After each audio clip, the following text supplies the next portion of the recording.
Okay, so you're smart, you're self aware, you've done the therapy, the mindset work, the journaling, and still you don't fully trust yourself.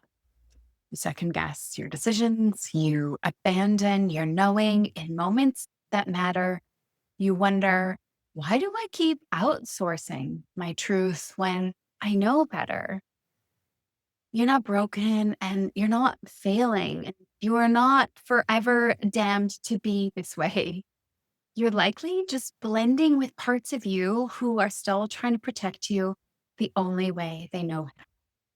This isn't a mindset problem, it's a parts problem. And internal family systems gives us a new way in. Hi, I'm Andrea Chessier, Master Life Coach, IFS practitioner, and on this channel, I help conscious leaders like you deepen into yourself, reconnect with your inner wisdom, and lead from within. If you're exploring internal family systems and ready to truly understand your inner world, make sure you subscribe and stay with me. This work changes everything. So let me tell you about a client. And for today, I'll call her Leah. Leah just started dating again after a few years of celibacy, solitude, and healing.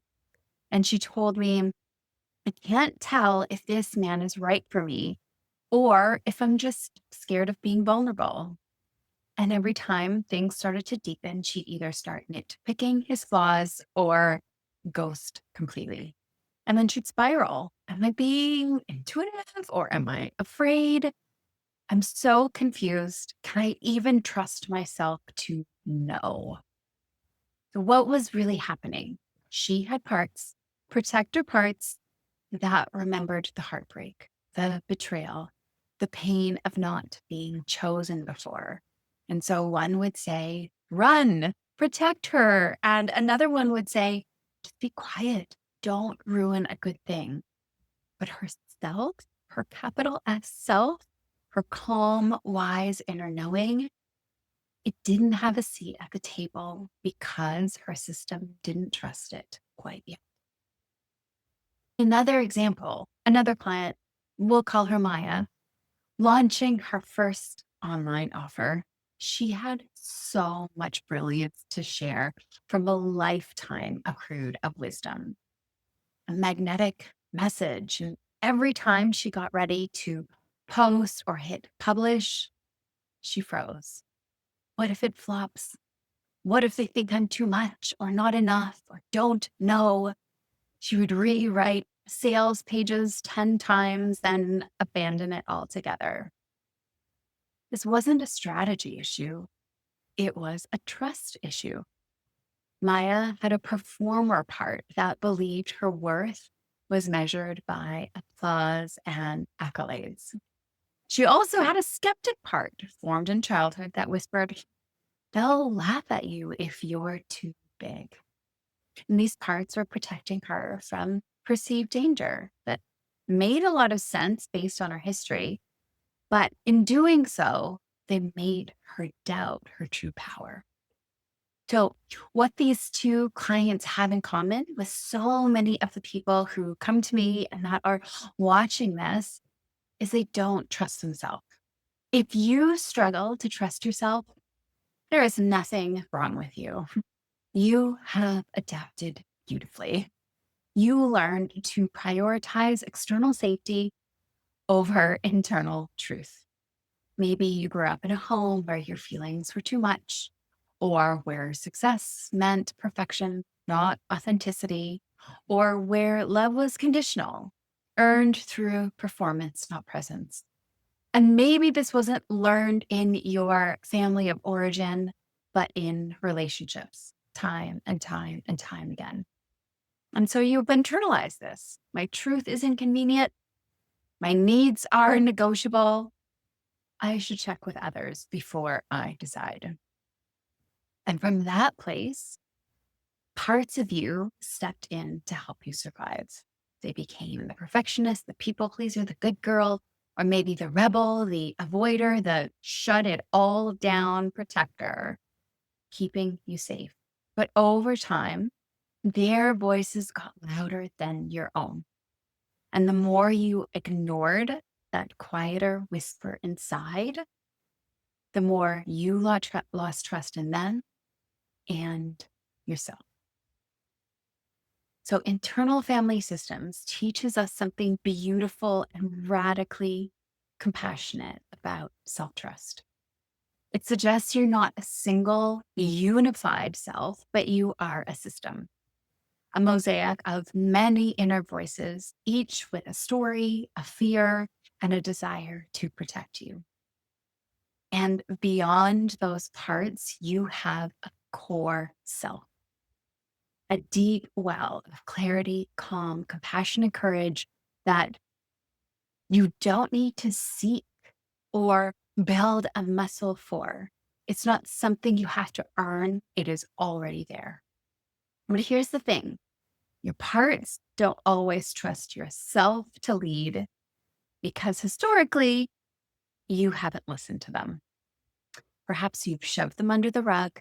You've tried to silence them with affirmations. You've tried to fix them with logic or hustle, or ignored them altogether, hoping they just go away. Secret insight actually wasn't self energy, it was another part masquerading as you.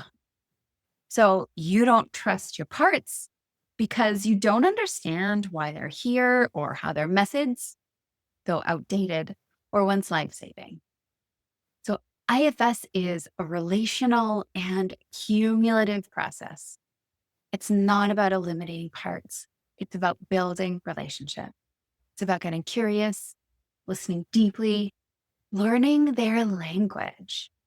And when your parts begin to feel heard, when they sense yourself is present, not pushing, not fixing, just being with, they soften. And from that place, trust can begin because your true self trusts the parts and their intention, and your parts trust yourself. So let's talk about rebuilding self trust actually looks like. Here are some of the steps I walk through with clients and with myself.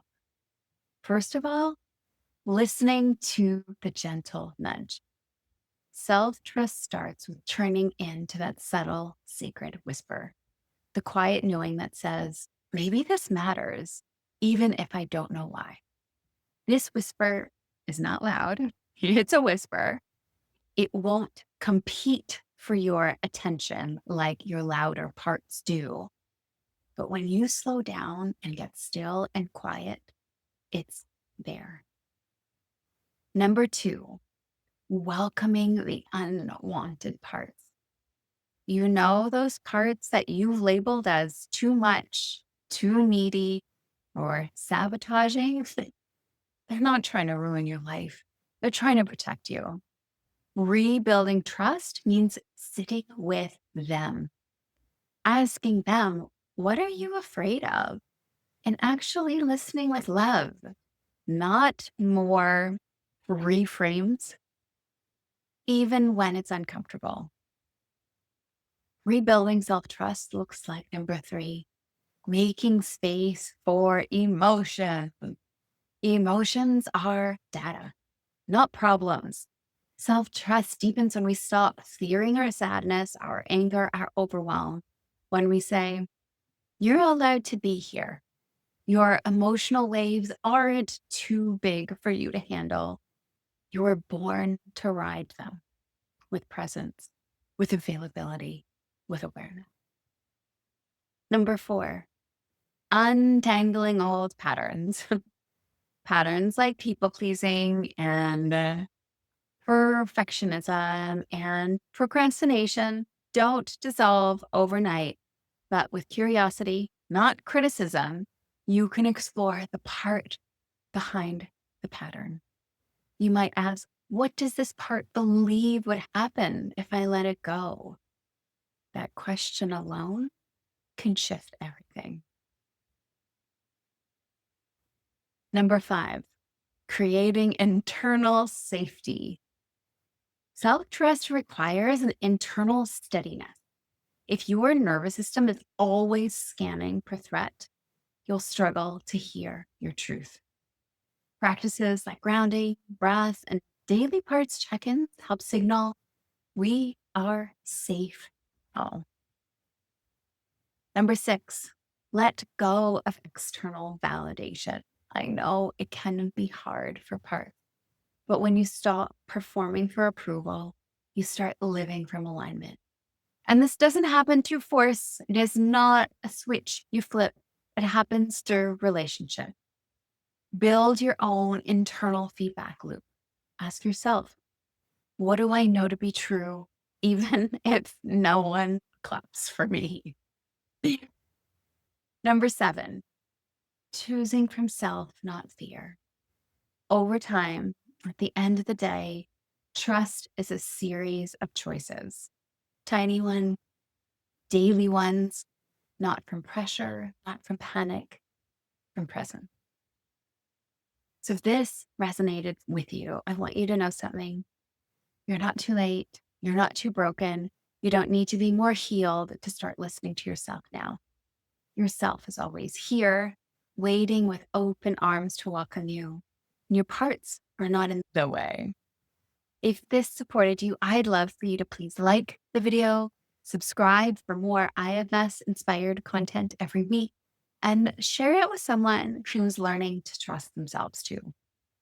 Because the more of us who live from self energy, the more we change the world from the grassroots.